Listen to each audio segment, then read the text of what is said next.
Le thème de mon message ce matin s'intitule « Tu peux récupérer ton étoile ». Tu peux récupérer ton étoile. Aide-moi à dire « Tu peux récupérer ton étoile ». Tu peux récupérer ton étoile. Bien-aimés, nous avons dit il y a le dimanche surpassé, j'ai parlé des 5 choses importantes que nous devons connaître au sujet d'une étoile. La première des choses, je disais que les hommes sont représentés par des étoiles. Et je ne vais pas revenir sur les textes bibliques que nous avons lus, notamment dans le livre de la Genèse, dans le livre d'Apocalypse. Mais retenez simplement que les hommes sont représentés par des étoiles. Deuxièmement, je disais aussi que les étoiles produisent leur propre lumière. C'est-à-dire que les étoiles produisent la lumière de manière autonome, à partir de leur propre énergie. Donc la lumière que tu vois au ciel, il n'est pas connecté quelque part. L'étoile n'est pas connectée quelque part, mais l'étoile émet la lumière de manière autonome. C'était la deuxième des choses que j'avais dit. La troisième des choses que j'avais dit aussi, c'est que la visibilité d'une étoile par rapport à la Terre dépend de sa proximité avec la Terre. Amen. Alléluia. La Terre représente ta vocation. La Terre représente ton domaine de prédilection. La Terre représente le lieu où Dieu veut que tu puisses y être. Je le dis autrement. Quand tu as été appelé à faire telle chose, et si tu es en train de faire cette chose-là, laisse-moi te dire, tu finiras par émerger, tu finiras par briller. Quand tu es appelé, par exemple, dans l'informatique, si tu te retrouves dans l'informatique, bien-aimé, laisse-moi te dire que tu es appelé à briller. Chacun de nous a une vocation. Chacun de nous a quelque chose que Dieu lui a appelé à faire sur cette terre. Mais malheureusement, il y a des gens qui se retrouvent en train de faire autre chose. Si tu te retrouves en train de faire ce que Dieu ne t'a pas appelé à faire, tu ne vas pas briller, tu ne vas pas émerger. Amen. Ça serait même un poids. Tu vas te sentir, mais pourquoi? Je suis en train de me forcer en fait. Et c'est la raison pour laquelle vous pouvez même constater, tu peux avoir 2 personnes, 2 comptables, 2 informaticiens, 2 médecins. Tu vois que l'autre brille, mais l'autre ne brille pas. C'est pourquoi c'est son étoile. Parce que l'étoile est proche de la terre que Dieu lui avait appelée. Amen.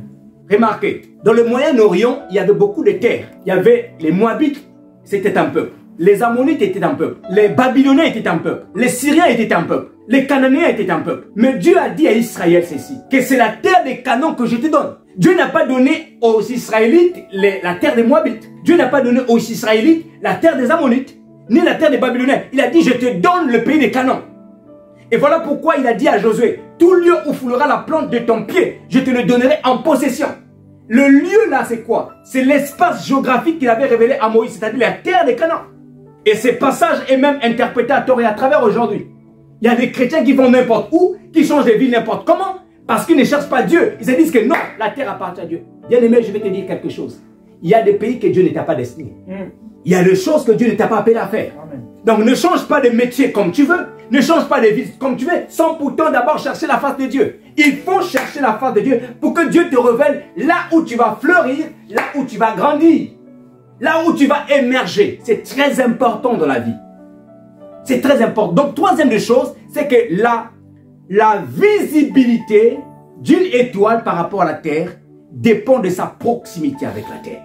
Ça, c'était la troisième des choses que nous avions dit. La quatrième des choses que nous avons dit que toutes les étoiles n'ont pas la même taille. Quand vous regardez le ciel, vous aurez l'impression que les étoiles, elles sont toutes jaunes ou bien blanches. Il y a des étoiles bleues, il y a des étoiles blanches, il y a des étoiles jaunes, effectivement. Toutes les étoiles n'ont pas la même couleur, elles n'ont pas la même taille. Et toutes les étoiles ne brillent pas de la même manière. Il y a des étoiles qui brillent plus que d'autres. Et il y en a des étoiles même qui brillent à peine quelque peu. Je vais vous lire un texte. C'est l'apôtre Paul qui le confirme lui-même. Dans 1 Corinthiens chapitre 15, verset 41. Écoutez ce que Paul dit. Je prends à partir du verset 40. Il dit, il y a aussi des corps célestes et des corps terrestres. Les corps célestes ont un éclat différent de celui des corps terrestres. Le soleil possède son propre éclat. La lune en est un autre. Et les étoiles, un autre encore. Même, il dit ceci, hein, même parmi les étoiles, l'éclat varie de l'une à l'autre. Paul vient confirmer ici que toutes les étoiles n'éclairent pas de la même manière. Déclare pas de la même manière. Ça veut dire quoi? Ça veut dire que une étoile, plus elle brille, plus elle va attirer chez la personne qui la possède des opportunités, le bonheur. Elle va attirer chez la personne qui la porte, en fait, ce qu'on appelle l'aubaine, ce que le monde appelle toutes les chances. Elle va attirer chez la personne qui la porte les ouvertures de portes et elle fera de cette personne même un modèle pour la société. Est-ce que je me fais comprendre? Plus ton étoile brille, plus tu vas voir ce que le monde dit. Il a de la chance, hein, ce monsieur. Il a de la chance, elle a de la chance, cette femme. Elle va attirer chez toi des opportunités. Tu vas te poser la question, mais pourquoi chez moi les choses marchent facilement? Parce que ton étoile est en train de briller.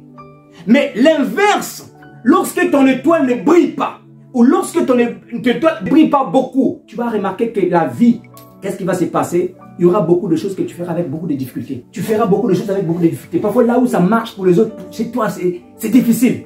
Tu vas connaître beaucoup d'échecs dans la vie. Pourquoi? Parce que ton étoile n'est pas en train de briller. N'est pas en train de briller. Donc, il est important que nos étoiles puissent briller. Alléluia. Et la bonne nouvelle que je t'annonce ce matin, si tu es un enfant de Dieu, baptisé de l'Esprit, tu es une étoile qui brille. Alléluia. Maintenant, écoutez-moi, frères et sœurs. Lorsqu'on parle d'étoile, il ne s'agit pas d'un domaine exclusif réservé aux chrétiens. Lorsqu'on parle d'étoile, il ne s'agit pas d'une affaire réservée aux chrétiens. Tout être humain, comme je l'ai dit au point 1, est une étoile. Soit qui brille, ou soit qui ne brille pas. Il y a des païens incroyants, des athées, qui ont des étoiles qui brillent. Est-ce que vous comprenez? Vous allez voir que quelqu'un qui est athée, mais tout ce qu'il fait dans la vie lui réussit. Il n'est pas dans un loge mystique quelque part. Non. Mais tout ce qu'il fait dans la vie lui réussit. Il a des opportunités. Il a de la chance. Mais parce que simplement il a une étoile qui brille. Cependant, quand votre étoile ne brille pas, quand vous acceptez Jésus-Christ comme votre Seigneur et Sauveur, et vous êtes baptisé du Saint-Esprit, qu'est-ce qui va se passer? Le Saint-Esprit va emmener en vous une lumière surnaturelle. Et cette lumière surnaturelle que le Saint-Esprit emmène en vous, fait de vous à cet instant-là une étoile surnaturelle. Est-ce que quelqu'un me comprend? Tu avais des difficultés dans la vie. Tu avais les portes fermées. Tu avais tout fermé. Tu as compris que c'est parce que ton étoile ne brille pas. Alors Dieu te fait grâce. En fait, Dieu te sauve par sa grâce. Et quand Dieu te sauve par ta grâce, il te baptise maintenant du Saint-Esprit. À ce moment-là, c'est vrai que dans le monde, ton étoile ne brillait pas. Mais parce que tu as reçu le baptême du Saint-Esprit, ton étoile commence à briller à nouveau. C'est-à-dire que l'étoile qui brille, ce n'est pas ton étoile du monde. Mais là, maintenant, c'est l'étoile du Saint-Esprit, l'étoile surnaturelle qui commence à briller. Je vais le dire autrement. L'étoile naturelle, en fait, c'est quoi? L'étoile naturelle produit en toi la lumière naturelle. Je vais vous donner la différence. L'étoile naturelle produit en toi la lumière naturelle. Et cette lumière naturelle, en fait, parfois, il y a des gens qui reçoivent de cette étoile de leur famille. Il y a des gens que Dieu les a donné cette étoile-là parce que, bon, il avait un plan avec leur vie.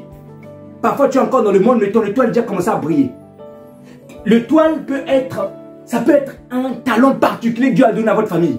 Et qui fait que votre famille, parfois, quand vous touchez à cette chose-là, ça marche toujours. Donc, il y a plusieurs catégories types qu'on peut voir dans une étoile. Donc, l'étoile naturelle, en fait, t'attire de l'aubaine.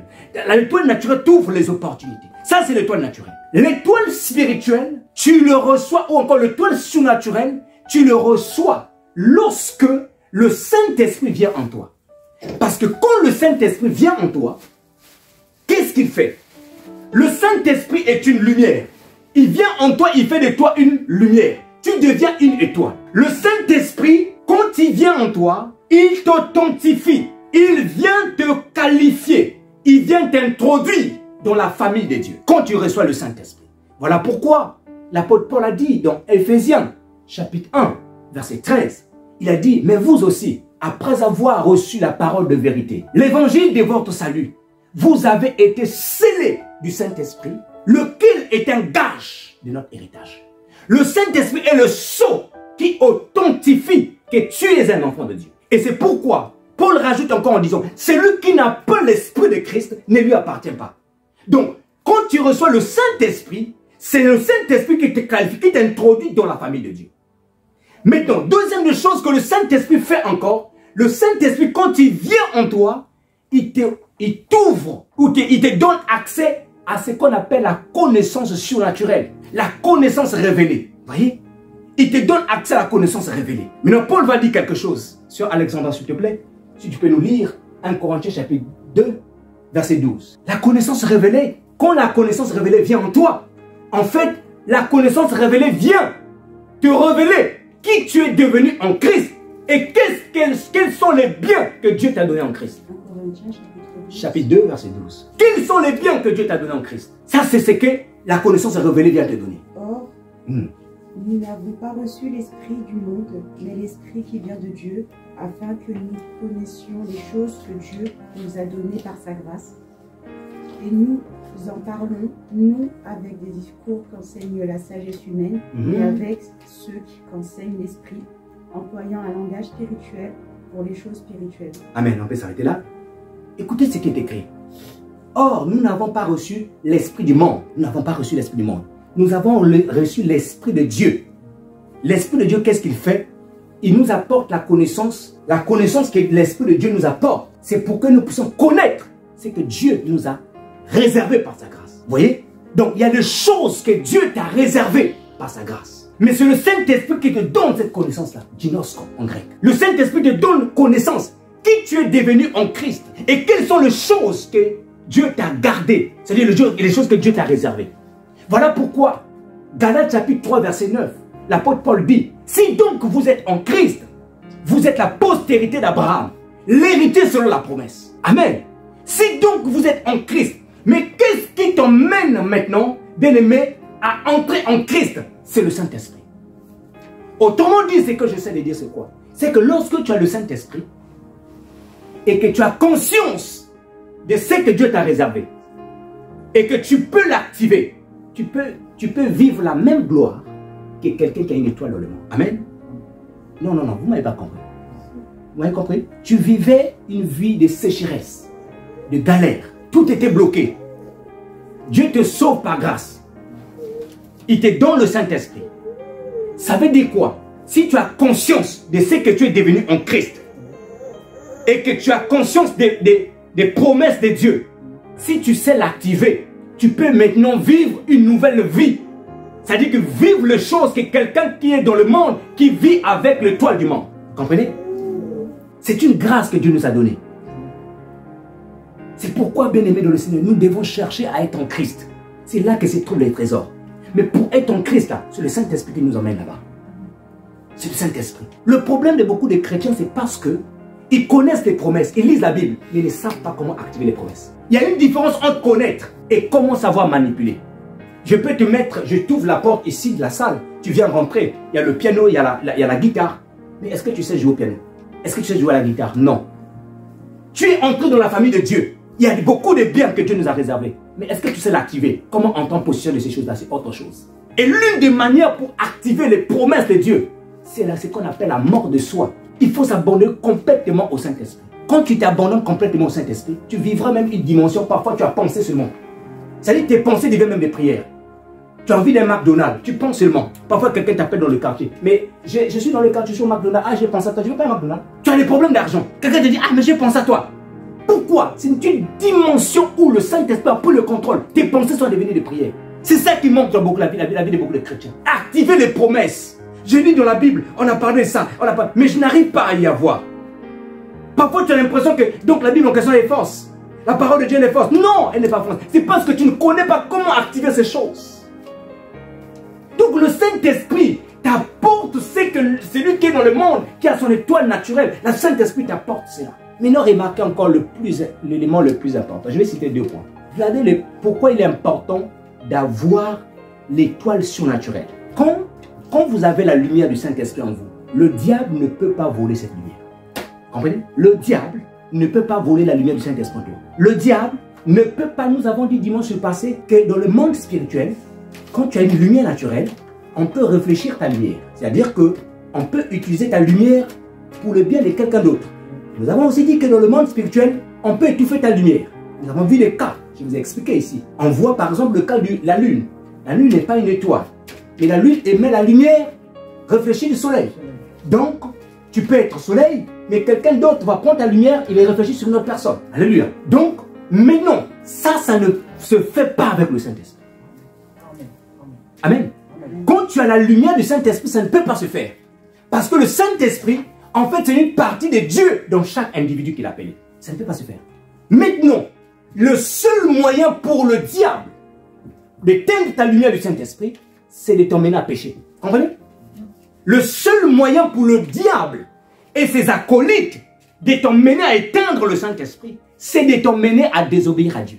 Voilà pourquoi, dans le jardin d'Éden, comme il n'avait pas le pouvoir, l'autorité de toucher Adam et Ève, qu'est-ce qu'il a fait? Il est passé par Ève pour désobéir à Dieu, afin qu'ils perdent la lumière et la gloire qu'ils avaient.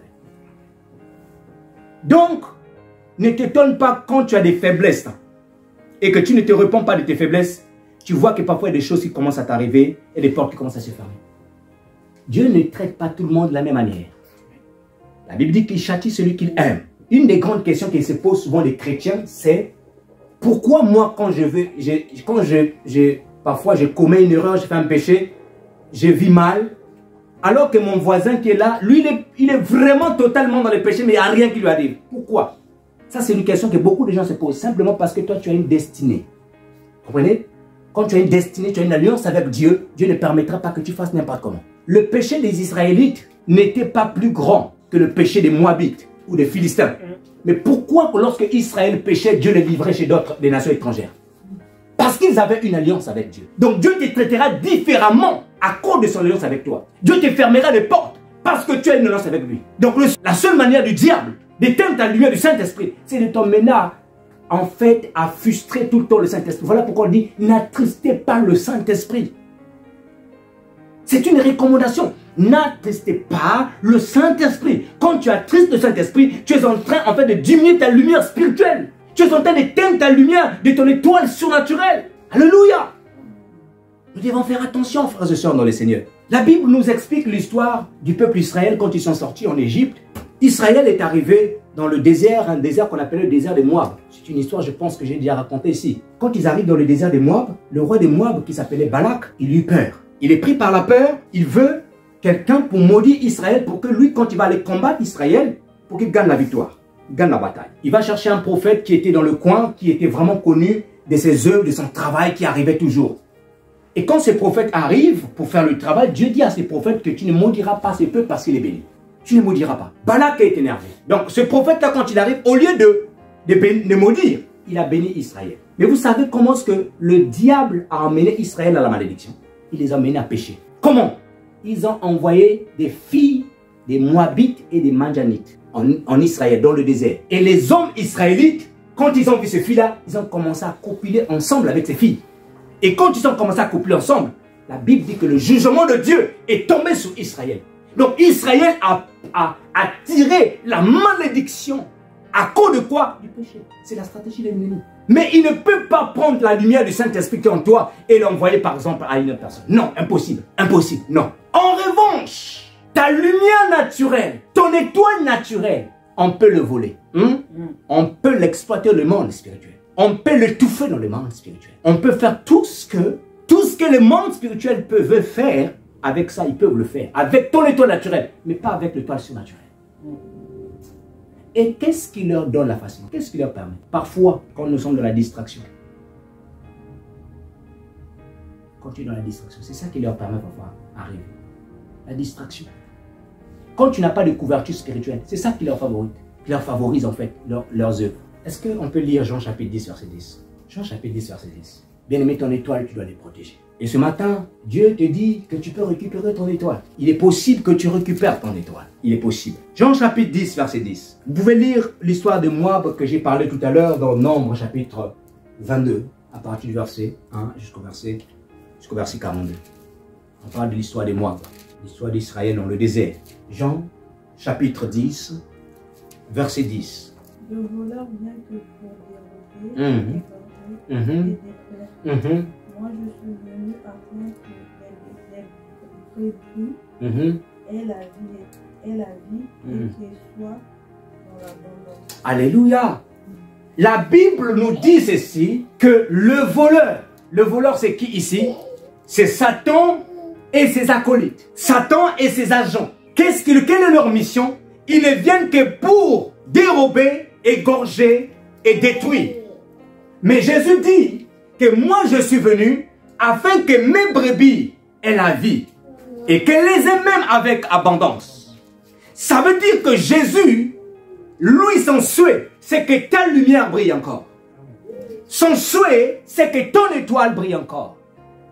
Mais le diable, lui, il veut éteindre ton feu, ton étoile. Le but du diable, quand tu te vois briller, c'est de pouvoir éteindre ton étoile. C'est la raison pour laquelle, lorsque le roi Hérode a été informé qu'il y a eu la naissance d'un enfant quelque part en Israël et qu'il y avait une étoile au ciel qui avait annoncé la naissance de cet enfant et que dans cette étoile, il était inscrit que cet enfant sera le roi en Israël, Hérode, pris de panique, qu'est-ce qu'il a fait? Il a envoyé dire aux mages, quand vous irez là-bas, vous voyez l'enfant, revenez vers moi pour m'informer de ce que vous avez vu.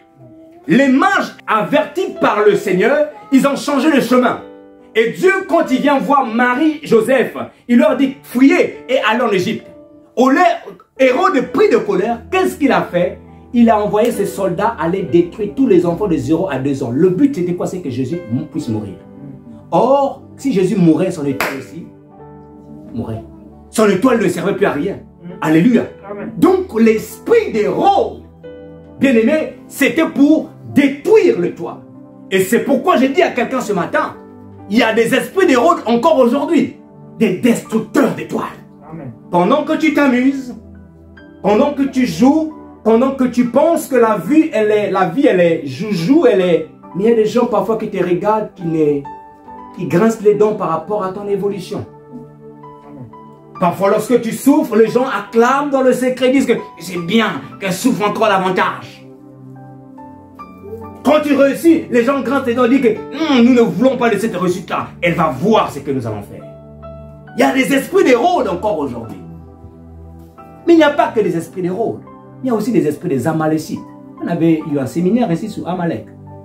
Le premier ennemi qui s'est levé contre Israël alors que Israël allait au lieu du rendez-vous avec Dieu.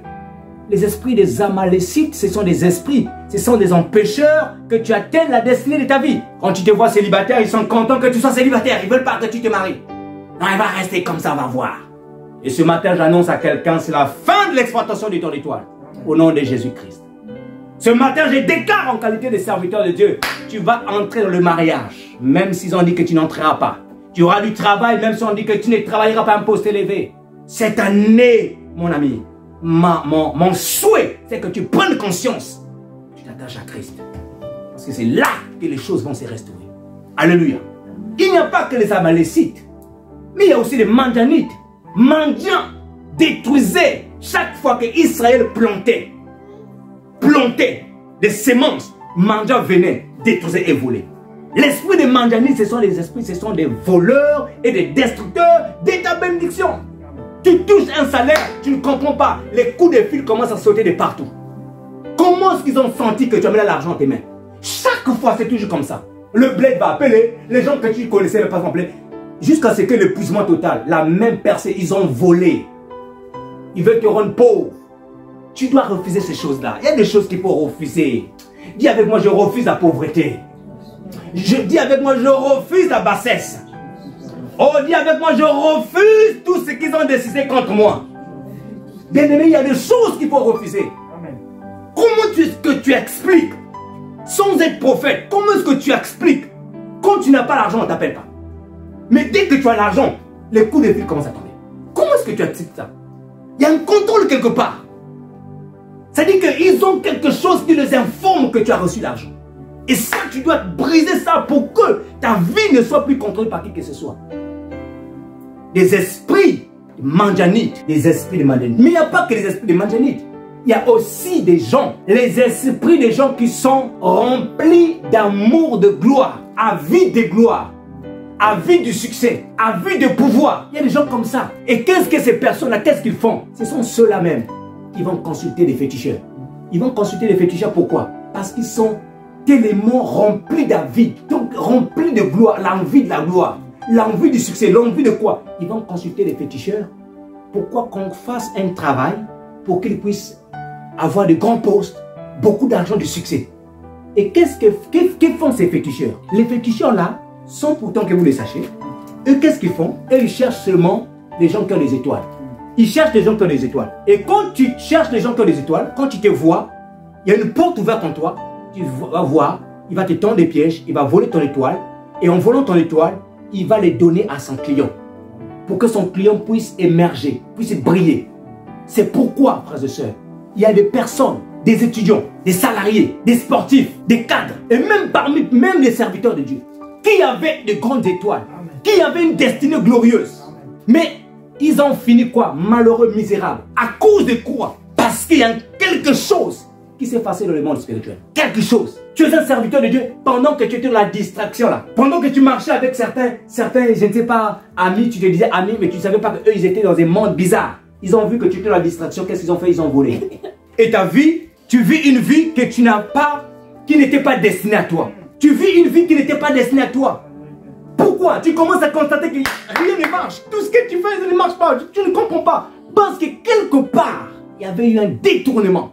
Et Dieu te dit ce matin, tu peux récupérer ton étoile. Dieu te dit ce matin, bien-aimé. Dieu te dit ce matin, tu peux récupérer ton étoile. Tu vis une vie qui n'est pas à toi. Alléluia. Donc des gens avides qui vont consulter des gens, des féticheurs, bien-aimés, pour qu'on puisse les voler. N'oubliez pas, frères et sœurs dans le Seigneur.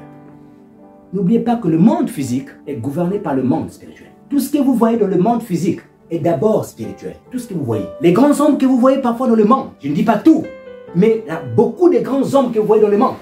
Tu le vois, il a réussi, tu vois, il a eu succès. Beaucoup travaillent avec les étoiles de certaines personnes.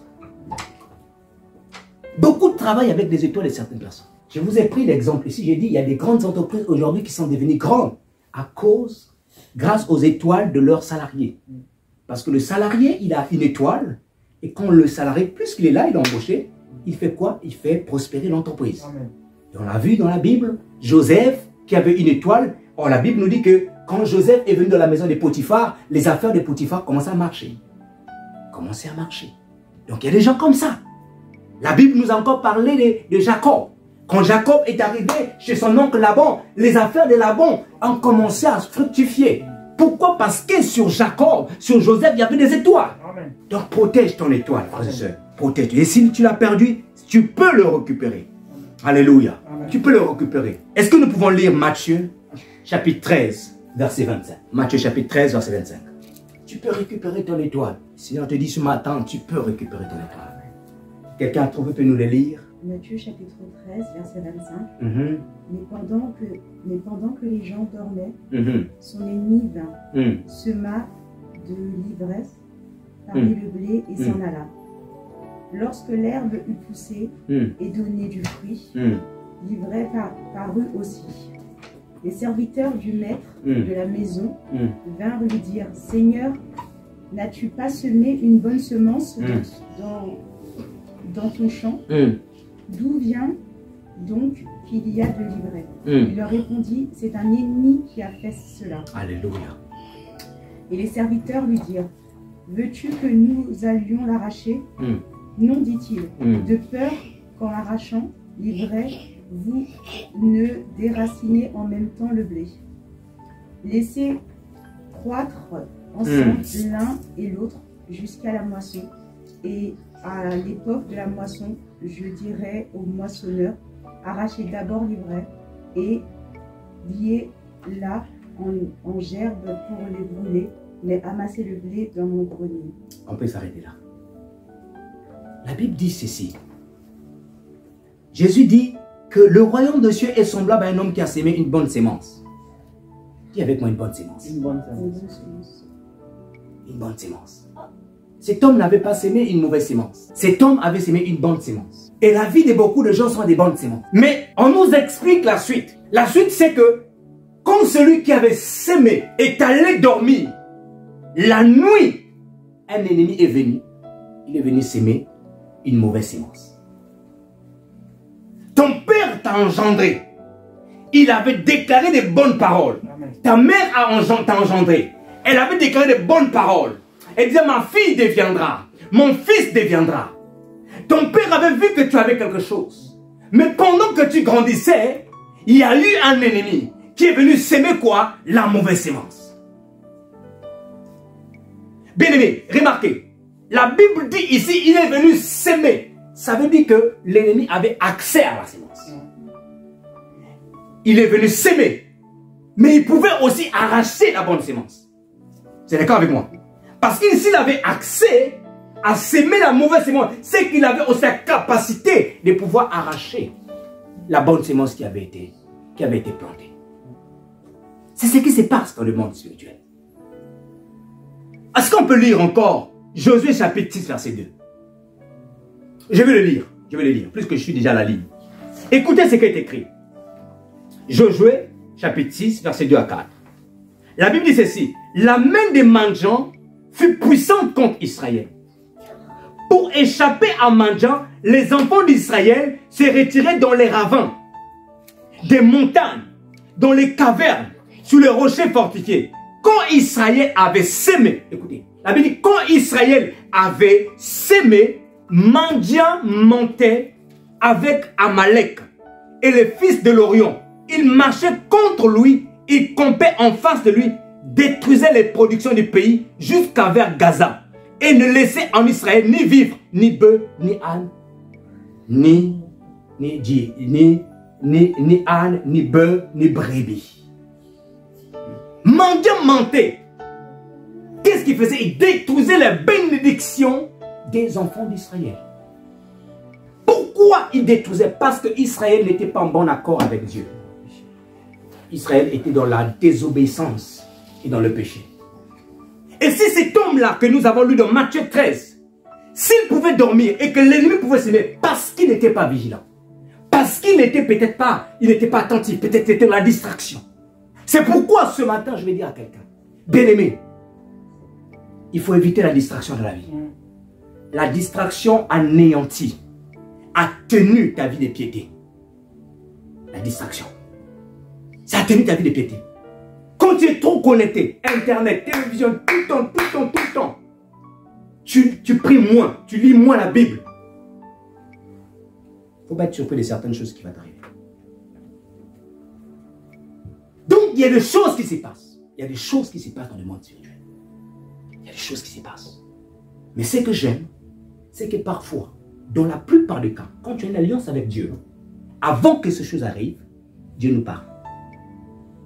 Avant que ces choses arrivent, quand tu as une alliance avec Dieu, Dieu va te parler. Mais malheureusement, quand Dieu nous parle, parfois nous ne prêtons pas attention. Parfois, on ne prête pas attention. C'est pourquoi il a dit dans Job, non? Job 22. Dieu parle tantôt d'une manière et tantôt d'une autre. Il parle par des songes, par des visions nocturnes. Quand les hommes sont livrés à un profond sommeil, quand ils sont endormis sur leur couche. Mais qu'est-ce qui se passe? Les hommes n'y prennent point garde. Les hommes n'y prennent point garde. Il y en a de ceux qu'on a volé la mémoire. C'est-à-dire qu'elles ne peuvent ou ils ne peuvent se souvenir de rien de ce qu'ils rêvent dans la nuit. C'est dangereux dans la nuit. Quand tu ne peux pas te souvenir de tes songes, de tes rêves, il faut prier que Dieu restaure. Parce que la Bible me dit ici que Dieu parle pendant que tu es dans un profond sommeil. Et même dans l'Ancien Testament, Dieu a dit que s'il y a un prophète au milieu de vous, c'est par des songes et des visions que je lui parlais. Et toi, tu ne gardes pas tes songes. Non, il faut prier Dieu. Il faut prier Dieu. Les songes sont très importants. Se souvenir des songes, ça révèle un niveau spirituel élevé. Alléluia. Les songes sont très importants. Quand tu vois des songes, surtout des songes qui se répètent, il faut avoir l'habitude de détruire ces songes-là. Tout songe négatif que tu as rêvé, que tu as eu dans ton sommeil, quand tu te lèves à ton réveil, ou au milieu de la nuit quand tu te lèves, détruis ces songes-là. Refuse ça. C'est très important. Ne laisse jamais ces songes. Il faut les détruire au nom de Jésus. Il faut les refuser. Je refuse ces songes. Je le refuse au nom de Jésus. Ne laisse pas ces songes. Maintenant, si tu vois qu'il y a des songes qui sont en train de se répéter, ça veut dire que la chose est en train de se réaliser dans le monde spirituel, où la décision avait déjà été arrêtée dans le monde spirituel. Tu rêves tout le temps que tu as perdu ton porte-monnaie, avec tous tes papiers, l'argent à l'intérieur. Tu rêves tout le temps que tu as raté le bus, tu as raté le train. Mais c'est dangereux. Il faut que tu annules ça. Il faut que tu annules ça. Il faut les détruire. Il faut les refuser quand tu te lèves. Parce que Dieu nous parle par les songes. Dieu nous parle par les songes. Mais nous, on ne prête pas attention. Bon, j'ai rêvé. Tu fais comme si rien n'a été. Il ne faut jamais faire comme si rien n'a été. Oh. Il ne faut jamais faire. Hein. Il s'agit de ta vie. Dieu dans sa bonté. Vous savez, il y a même des gens, parfois, ils ne sont pas trop croyants. Mais Dieu, parfois, parce qu'ils sont dans le plan de Dieu, Dieu vient leur révéler les choses qui sont en train de se passer. Mais ils ne prennent pas garde. Alléluia. Amen. Donc, considère les songes que Dieu te révèle. Les songes que tu vois, considère. Et tout songe négatif, quand tu te lèves, il faut les détruire. J'aimerais terminer maintenant mon message. Comment est-ce que nous pouvons faire pour pouvoir récupérer son étoile? Comment est-ce que tu peux faire pour récupérer ton étoile? La première des choses à faire, si tu n'es pas en bon terme avec Dieu, c'est de rétablir l'alliance avec Dieu. Rétablis ta connexion avec Dieu. Rétablis ta relation avec le Seigneur. Il faut que tu rétablisses ta relation. Ça, c'est la première des choses. Parce qu'en rétablissant ta connexion, en fait, tu es en train de permettre encore à ce que ton corps, ton être, reçoit encore la lumière de Dieu. En rétablissant ta connexion, tu es en train de t'ouvrir encore la porte de la possibilité de te laver avec le sang de Jésus-Christ. Alléluia. Donc, lorsque tu rétablis ta connexion avec Dieu, il faut que tu te laves maintenant dans le sang de Christ. Il faut que maintenant tu nettoies ta vie par le sang de Christ. Parce que la nuit, il y a des choses qui sont passées. Imaginez que votre étoile, elle est étouffée. Et nous avions dit que ce qui empêche la lumière d'une étoile de rayonner sur la terre, parfois c'est la pollution atmosphérique. Et dans le monde spirituel, on peut créer de la pollution atmosphérique sur ta vie pour que tu ne brilles pas. Et donc, qu'est-ce que tu dois faire? Tu dois te laver par le sang de Christ. Mais pour bénéficier de ce lavement, il faut que tu rétablis ta connexion avec Dieu. Tu rétablis ta connexion avec Dieu. Le temps est parti, je devais vous prendre des exemples bibliques pour vous montrer combien de fois dans la Bible, le peuple d'Israël a été vainqueur quand ils ont rétabli leur alliance avec Dieu. Il faut te laver par le sang de Jésus. Bien aimé, c'est un mystère que beaucoup de gens ne comprennent pas. Ton corps doit être lavé. Il faut laver. C'est pourquoi nous prions sanctifiement. Vous croyez qu'on le prie comme ça? C'est un mystère. On a déposé en toi une maladie. On a déposé en toi quelque chose. Tu sens les portes fermées. Lave par le sang. Ton dossier, lave par le sang de Jésus. Ton CV, lave par le sang de Jésus-Christ. Ton corps, lave par le sang de Jésus-Christ. Détruis toute forme de pollution qu'on a mis en toi. Tout ce qui est par le sang de Jésus-Christ. Il faut te laver, il faut te purifier par le sang de Jésus-Christ. C'est la première des choses. Quand tu as rétabli, continuellement, je lave mon corps par le sang de Christ. Je lave tout ce que Dieu m'a donné par le sang de Christ. Je couvre tout par le sang de Christ. Deuxième des choses à faire. Tu as rétabli la connexion. Maintenant là, deuxième des choses. Il faut que tu te lèves, tu planifies un programme de prière. Tu as peut-être l'habitude de prier, mais il ne s'agit pas de ces prières-là que je dis. Non. Tu as peut-être l'habitude de prier, mais il ne s'agit pas de ça. Ma Bible me dit ceci. Peut-être dans ta Bible, ce n'est pas écrit, mais dans ma Bible, c'est écrit. Il y a eu deux hommes. Un s'appelait Silas et l'autre s'appelait Paul. Ils avaient un mandat. Et j'avais dit dimanche passé, quand tu as un mandat de Dieu, c'est que tu es une étoile. Quand Dieu t'a commissionné à faire quelque chose, c'est que tu es une étoile. Paul et Silas furent arrêtés, mis en prison. On ne sait pas quel était leur sort. Mais on sait quand même en Israël, Étienne a été tué. On sait quand même que Jacques aussi avait été tué. On sait quand même que Pierre, lorsqu'il était en prison, le but était pour qu'on puisse le tuer. Nous ne savons pas le sort de Paul et Silas. Mais c'est que la Bible nous dit, au milieu de la nuit, Paul et Silas se mirent à chanter et à prier. Et les portes de la prison qui étaient fermées s'ouvrirent. Les chaînes qui les attachaient furent brisées. Au milieu de la nuit. Tu as peut-être l'habitude de prier. Le matin 5 minutes, à midi 5 minutes. Mais là, on te dit au milieu de la nuit. Si tu veux récupérer ton étoile, il y a des heures que tu dois te lever à prier. Le milieu de la nuit, peut-être chez eux, c'était minuit. Hein. Peut-être c'était minuit. Mais moi, il y a une heure que je n'arrêtais pas plus. 3 heures. Entre 3 heures et 4. C'est moi ce que je te propose.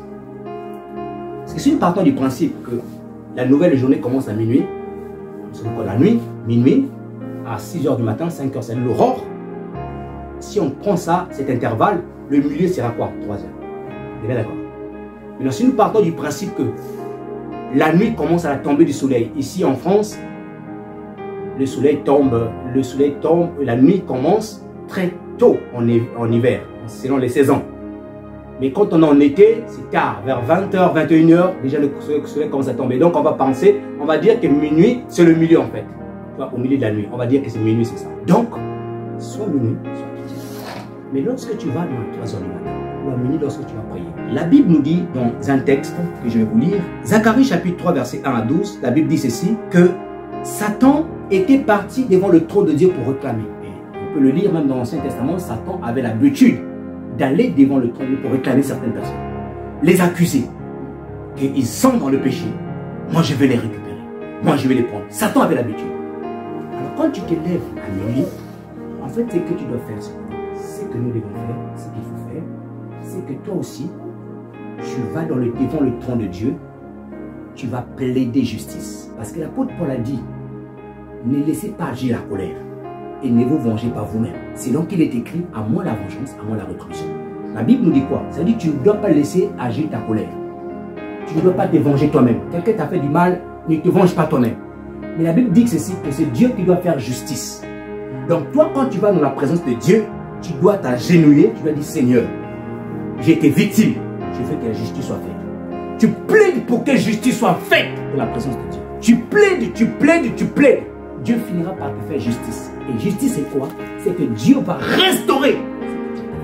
Dieu va restaurer. Un autre élément important. Un autre élément important. Si vous avez l'habitude de faire des songes négatifs, un autre élément important, quand tu te lèves le matin, tu as fait un songe, retourne dans ton sommeil, retourne dans ton songe, par le biais de tes pensées. Change cette image que tu as. Est-ce que je fais comme ça? Je vais prendre un cas un peu, pas trop négatif pour ne pas vous laisser des pensées un peu bizarres. Tu es arrivé, quelqu'un t'a giflé. Voilà, ça c'est un peu simple. Hein? Tu es arrivé, quelqu'un t'a giflé. Quand tu te lèves le matin, retourne dans ton sommeil, par le biais de tes pensées, et forme une image qui va rester dans ta mémoire. C'est comme si quelqu'un était en train de te frapper, mais toi tu as barré, ou encore tu t'es protégé. C'est-à-dire que la main de la personne ne t'a pas atteint. Je me fais comprendre? C'est-à-dire que dans tes pensées, pourquoi je le dis? Parce que les pensées qui restent dans notre esprit finissent par s'accomplir. Parce que l'esprit est créatrice. Quand tu as des pensées négatives en toi, ça finira par avoir lieu. Ça finira par s'accomplir. Donc toi, tu dois faire de ton mieux possible toute image négative que tu as vue dans le sommeil. Quand tu te lèves, retourne, tu fermes tes yeux, tu fais comme si tu revois l'action, mais tu transformes autrement. Pour ne pas que l'image que tu as vue puisse rester en toi. Tu fais comme si maintenant je retourne maintenant pour me défendre. Comme je n'ai pas pu me défendre, là je retourne pour me défendre. Et que l'image de la défense restera gravée en toi.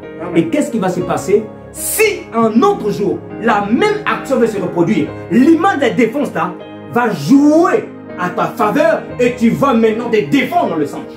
Si tu ne fais pas ça, l'action là quand ça va se reproduire, on va encore te gifler. Or qu'il ne faut pas que tu subisses dans les songes. Il faut que tu agisses dans les songes. C'est pourquoi quand Joseph était en prison, il y a eu deux personnes en prison. Le chanson du roi et le panetier. Le chanson, celui qui sert le vin au roi Pharaon. Le panetier, le boulanger des pharaons. Ils ont eu des songes. Mais dans les songes, le panetier a vu qu'il y avait des oiseaux qui mangeaient les pains du roi. Il était inactif dans ce songe. Au lieu de chasser les oiseaux parce que c'était pas eux, c'était le pain réservé au roi, à Pharaon. Et lui, il est resté inactif, il n'a rien fait. Mais le chanson a vu qu'il était en train de servir et que le Pharaon prenait en fait ce qu'on appelle le récipient ou encore, je ne sais pas comment ils appellent ça là, pour boire du vin. Et Joseph, quand je lui ai donné l'interprétation, plus que le panetier était inactif dans ce sens, qu'est-ce qui s'est passé? Le chanson a été rétabli dans ses fonctions et c'est lui-même qui a expliqué à Pharaon 2 ans plus tard. Et quand il y a un jeune homme qui avait expliqué le songe, le panetier, lui, il a été exécuté. Il était inactif. Donc, dans les songes, quand tu es... Qu'est-ce qui te rend inactif? C'est parce qu'à chaque fois quand tu as des sons négatifs, tu laisses ça comme ça. Non, il faut que tu retournes. Tu changes l'action pour que ça reste dans ta mémoire. Et quand ça reste, qu'est-ce qui va se passer? Prochainement, tu vas voir que ta mémoire va te communiquer ce que tu avais mis là.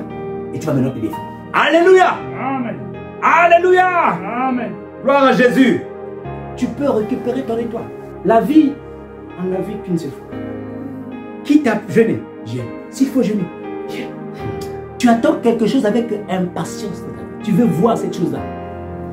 Mon ami, ce n'est pas le pasteur qui viendra prendre cette chose-là. Prends. Le pasteur conseille des techniques, des conseils bibliques. t'oriente comment est-ce que tu peux faire. Il y a des choses qu'il faut refuser. Il y a des choses qu'il faut refuser. Comment en prenant soi-même la décision d'aller au combat? Prière. Si tu dors beaucoup, quand tu rentres du travail, dors. Mais tu réveilles. Tu te mets à minuit. Ou à 3 heures, tu pries. À 4 heures, tu pries. Tout est dans le secret, tout est dans la prière. Je vous ai donné le témoignage de quelqu'un ici. Une personne qui en avait volé aussi quelque chose qui n'arrivait plus à prêcher. C'est la prière qui l'a récupéré. La prière. Je connais une personne. Je vais terminer par ce témoignage. Il y a un pasteur dans la région parisienne. Il est très connu. Il a une grande église. Un footballeur de Paris Saint-Germain est allé le voir.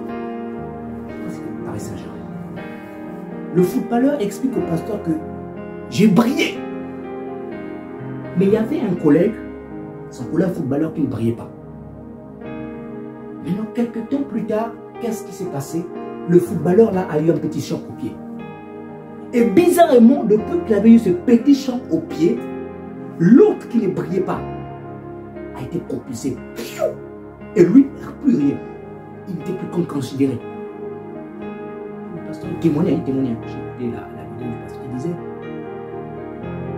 il y avait eu un transfert. Il y avait eu un transfert. Les choses se passent. L'autre commence à briller à sa place. Mais je connais aussi quelqu'un qui avait eu un coup. Qui a eu un coup.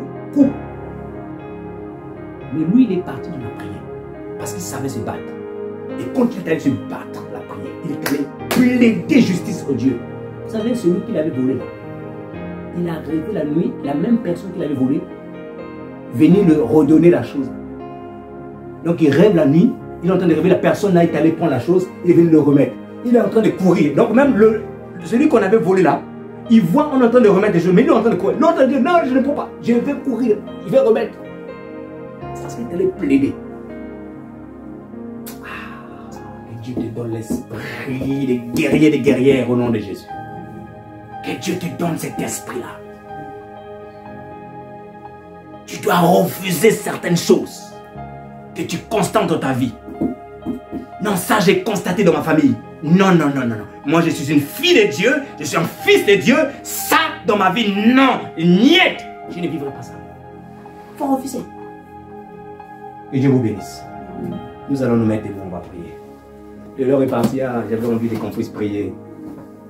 Qu'on puisse prier.